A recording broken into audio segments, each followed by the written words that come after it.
UAPAचा जो कायदा आहे नुसता प्रिव्हेंटिव्ह डिटेन्शनचा नाही, तर त्या प्रिव्हेंटिव्ह डिटेन्शन बरोबर त्याला क्रिमिनलायझेशन सुद्धा त्या ठिकाणी करण्यात आलेलं आहे. म्हणजे एका व्यक्तीला तुम्ही असं प्रिव्हेंटिव्ह डिटेन्शन खाली अरेस्ट करता आणि नंतर त्याच्यावरती असणारं क्रिमिनल ॲक्ट दाखल करता, अशी असणारी परिस्थिती आहे.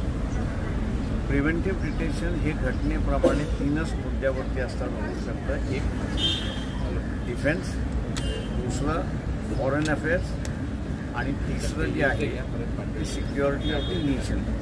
अशा ह्या 3 गोष्टींवरती डिटेन्शन होऊ शकतं. Detention is a civil process, it's not a criminal process. त्याच्यामुळे आम्ही असं हा चॅलेंज केला होता की डिटेन्शनच्या नावाखाली जो कायदा करण्यात आलेला आहे तो अनकॉन्स्टिट्युशनल आहे. एकतर तो क्रिमिनल ॲक्ट म्हणून तुम्ही असं करा, नाही तर प्युअरली डिटेन्शन म्हणून सिव्हिल साईड जी आहे त्याच्यात तुम्ही असणारं हे करा. दोन्ही मिक्सचर करून असणारं जे चाललेलं आहे त्याचं परमिशन कॉन्स्टिट्यूशनमध्ये नाही. हा आमचा असणारा एक मुद्दा होता. दुसरा मुद्दा आमचा असणारा होता ही जी प्रिव्हेंटिव्ह डिटेन्शन आर्टिकल जे आहे हे 1978मध्ये एमेंड करण्यात आलं आणि एमेंड केलेलं आर्टिकल राष्ट्रपतींनी त्याच्यावरती सही केली आहे, हे बरोबर आहे.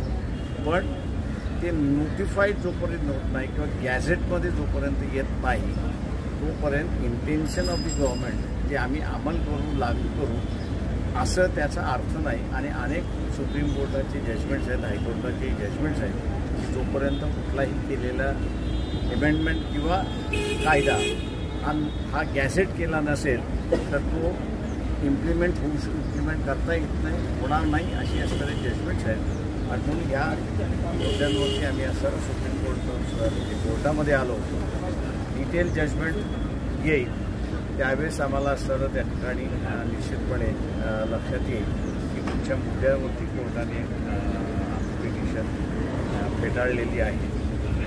आणि कायदेशीर आम्हाला असं दिसलं तर आम्ही ह्या मुद्द्यांवरती असं सुप्रीम कोर्टात जाणार आहोत.